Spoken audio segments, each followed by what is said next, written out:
Hey guys, um, I just have a word of encouragement for someone out there. Just before I took time to just read the word, I was about to read 1 Samuel chapter 1 and 2, and the Lord quickly reminded me of the lesson He taught me in Genesis 37. So I released, that quick video. And then I just went back to read the word, and I felt so encouraged, and I want to share it with someone out there. So I'm just going to read what the Lord placed in my heart.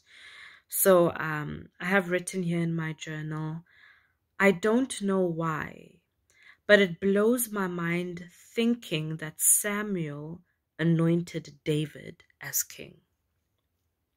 So this prophet this prophet that was used to anoint David, this prophet who plays such a specific and significant role or part in God's strategically orchestrated purpose, is the very baby Hannah cried and cried for years over and thought she would never conceive. I want to read that again. So this prophet that was used to anoint David, this prophet who plays such a specific and significant role in God's strategically orchestrated purpose, is the very baby Hannah cried and cried for years over, right? And genuinely believed that she would never conceive. Hannah didn't see any way that she would be with child. So she didn't see in any way that she could be with child, to the point where she was so depressed and even stopped eating because she was barren, right? And for years, she longed for a child that she thought seemed so out of reach, so impossible. And yet this child was already part of God's plan.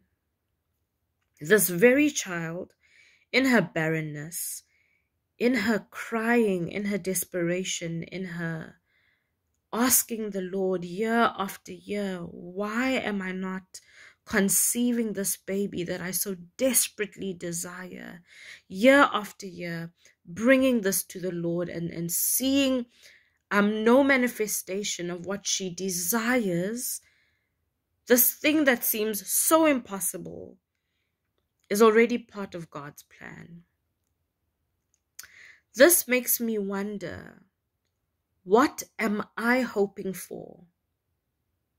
What am I hoping for desperately that I somehow don't believe could happen? What are you hoping for so desperately, bringing to the Lord?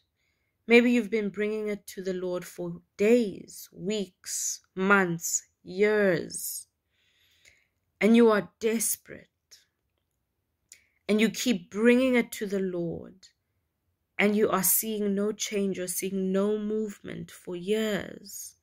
It makes me wonder, what are you desperately bringing to the Lord, to the point where some of you have actually stopped eating? Maybe spiritually you've stopped eating the word, you've stopped receiving the word, or genuinely you've lost some kind of spark in your life because you are desperately bringing this to the Lord. So yes, let's bring it closer to home. What promise are you waiting on, and it just doesn't seem like it could possibly happen? What promise are you desperately, or what promise have you desperately been bringing to the Lord's feet over and over again, and you even feel tormented by your own situation? What promise is this? Have you identified it? And now that you have identified it, I have something to tell you. Guess what? That promise is so significant and so specific to God's strategic purpose. That very promise you have been bringing to the Lord for years now, it's already part of God's plan. That is why there's this strong desire that you just cannot shake off. That promise is so significant and specific to God's strategic purpose, not only for your life, but for the life of a 15-year-old boy somewhere who is waiting on your promise to anoint him as king. Don't give up. Do not give up. Bless you. Bye-bye.